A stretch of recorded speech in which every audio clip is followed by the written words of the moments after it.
Good evening, my peoples. It's your boy Jesus Christ. I want to do a little piece today. I want to dig deep into this Annunaki thing. The Enuma Elish tablets. I want to basically I want to show y'all how all these books are connected and how deep this Enuma Elish tablets are. See, in the Enuma Elish tablets, I'm gonna show you the breakdown of Adam and Eve, Cain and Abel. That's in the Enuma Elish. Also, the breakdown of the fallen angels. But in the Enuma Elish, they call the Igigi or the Watchers. I'm going to break that down to you. That's in the Enuma Elish.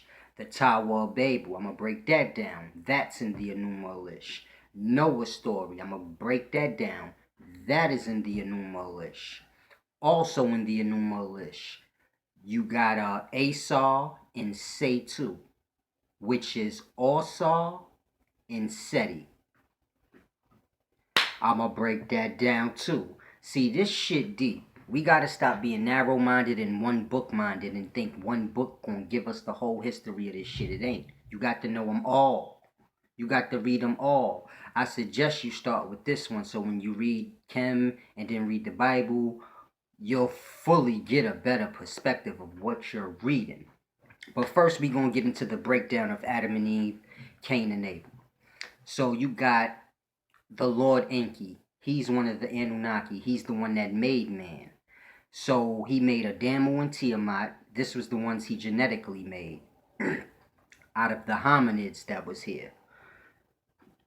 After that, they had kids. They had a bunch of descendants. He winds up having sex with one of their descendants, which would be earthlings. Like Neanderthals.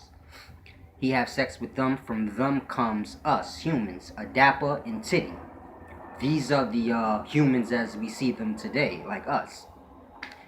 So Adapa and Titty is Lord Enki's children, even though they're earthlings. They're half Anunnaki. They're his kids.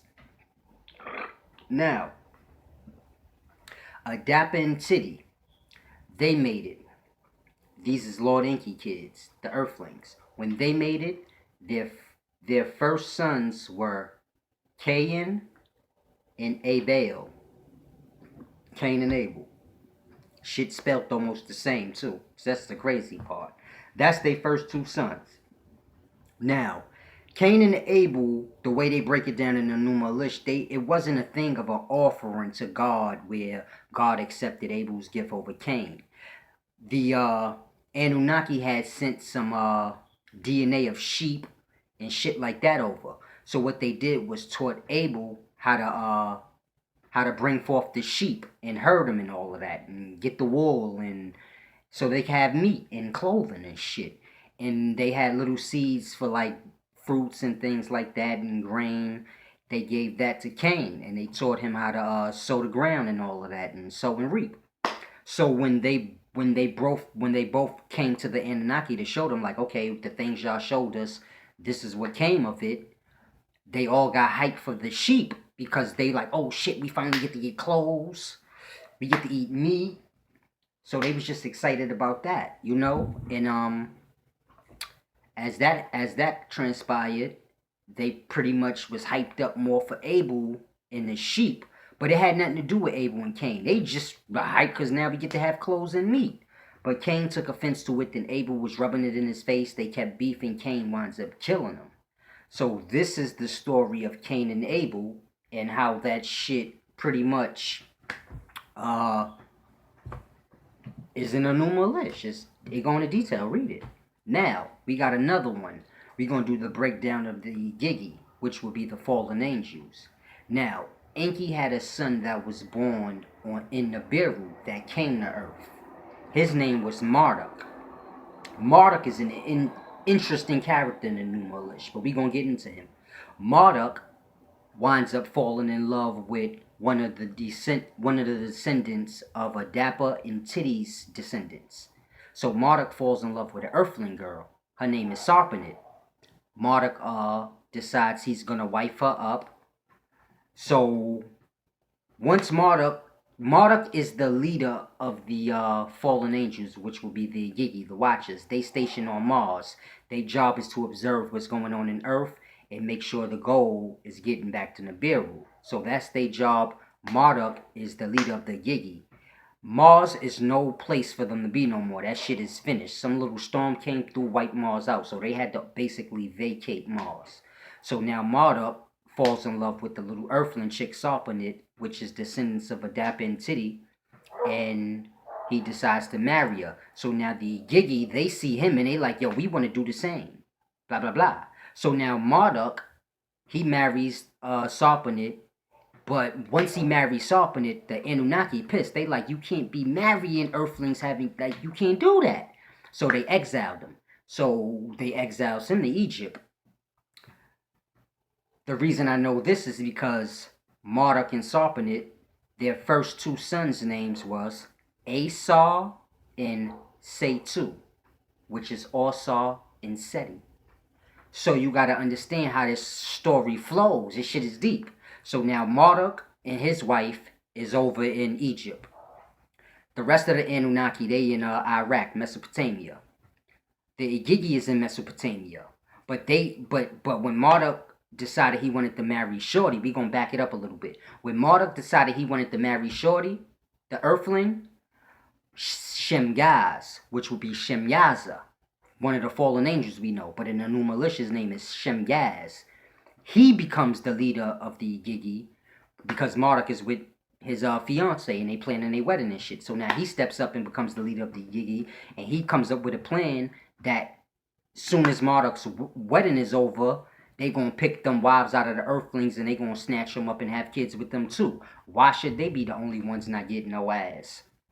Bam. So after Marduk marries her, they at the wedding, the earthlings, everybody at the wedding. So once the wedding is over, they kidnap the earthling chicks, they rape them and whatnot. So now they get exiled too to their own little space and land. And you got to remember, Cain is exiled. He in America somewhere after he killed his brother. They exiled him to America with his wife. He had kids. They kids had kids. So now you got a population there. Marduk went to Egypt with his wife. The Igigi, they done raped them bitches. Now they probably somewhere in India somewhere. So this is how the story plays out. Now, I'm going to break down the Tower of Babel because that's in there too. When the Igigi was exiled, some of them ran into Cain and his descendants, and they was dealing with them. And this is how, this is when they started in the Bible when they say the fallen angels taught man how to fashion iron, how to build cities and smelt iron and all of this shit. This is how that came about, because when the Igigi ran into Cain, they pretty much taught him all of that, and they families and their families merged and whatnot. So now they built a city, and in the middle of the city was twin towers, Tower of Babel. It goes into detail too about the language and all of that, but y'all can read that. But I just want to show you how that's in there too. Now, I'm going to give y'all the breakdown of Noah, because this shit is the deepest of it all. It's funny. Alright, you got Lumak and his wife, which is descendants of Adapa and Titi. Like, they great-great-grand, whatever. So you got Lumak, which is Earthling, too, descendants of Adapa and Titi. And you got his wife. Now, they decides to visit Lord Enki's city for whatever reason. Enki likes his wife, so he rapes the bitch, spills seed in her. When the child is born, the child is completely white.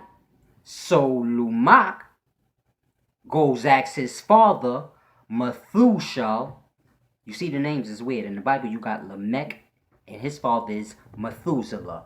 In the Enuma Elish, you got Lamech, and his father is Methuselah. So it's the same motherfuckers. So now Lamech goes talk to Methuselah and asks him, yo, the boy came out crazy white. I don't understand what's going on. So Methuselah asks him, yo, ask the bitch if one of the Annunaki is the father. So the bitch lies say it ain't. So they decides, oh, he must be a sign of the great calamity that's coming, which is the flood. So you just see how the names is crazy. And the name of Noah in Enuma Elish is a Sudra. Lamech, Methuselah is in the Bible. You got Methuselah. Methuselah begot Lamech, and Lamech begot Noah. In the Enuma Elish, you got Methushal begot Lumak, and Lumak begot Zasutra, which is Noah, who pretty much gets saved from the flood. The reason he got saved from the flood, because he was fucking Enki's son from raping Lumak's wife. See, in the Enuma Elish, it tell you that. In the Bible, we just skim through shit. But read that Enuma Elish, it breaks down everything. Then you can get a clear understanding how the Kim civilization came along. Because when they was beefing and Marduk married the Earthling, he went to Egypt. And this is how you got Esau, or Seth, Seti, so on and so forth. In a civilization. Hinduism, same thing. When niggas was beefing, some of the other Annunaki, I got their names too, but it's hard to remember. They got weird fucking names, but they shits is so similar to Hinduism. I'ma come back. I'ma blot out some shit so I can compare the Hinduism to the Enuma Elish. But everything is in the Enuma Elish. Get up on this, man. It's not about which text is right. It's about finding the order of the text so you can read them all in their order so you can get a good perspective of the history of mankind. And that's what I'm trying to show everybody. It's not about Kim. It's not about Christianity. It's not about none of that. It's not about the religion aspect. It's about the books, the text, the history of mankind. And once you read them all, then you can understand the order in which they came and how the civilizations came about and so on and so forth, how we get to where we at today. I hope somebody got something out of this. The name of the book is the Enuma Elish. If you can't understand that, look for the Lost Book of Enki. It's your boy Jesus Christ. I hope you enjoy.